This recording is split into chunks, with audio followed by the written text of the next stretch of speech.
વાત કરીએ સુરતની તો સુરતમાં પણ અંધશ્રદ્ધાના વરવા દ્રશ્યો સામે આવ્યા। વાયરલ વિડીયો માંગરોળના કોઠવા ગામનો હોવાનું અનુમાન છે, જ્યાં ગંદા પાણી અને કાદવમાં મહિલાઓ અને પુરુષો ધૂળતા જોવા મળ્યા હતા। માંગરોળના મુસ્લિમ સમાજના આગેવાન કુતુબુદ્દીન હાફેઝીએ આ ઘટનાની પુષ્ટિ કરી। પાણીમાં સ્નાન કરવાથી પવિત્ર થાય છે તેવી લોકોમાં ગેરમાન્યતા છે। દરગાહના સંચાલકો અને તંત્રએ અંધશ્રદ્ધા દૂર કરવા કામ કરવું જોઈએ તેવું હાફેઝીનું કહેવું છે।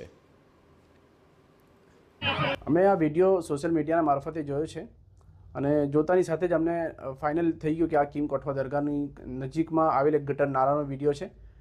તો એ બિલકુલ તદ્દન ખોટી અંધશ્રદ્ધાથી આ લોકો સ્નાન કરે છે, કેમ કે હવે ટેકનોલોજીનો જમાનો છે અને લોકો બહુ જાગૃત થઈ ગયા છે। તો પણ હજુ અમારે સમાજમાં જાગૃતતા લાવવાની ખાસ જરૂર છે, કેમ કે આ જે લોકો જે સ્નાન કરે છે આ ગંદા પાણીમાં ગટરના નાળામાં, એ લોકોની શ્રદ્ધા એવી છે કે એ લોકો કે અમે પવિત્ર થઈએ છીએ।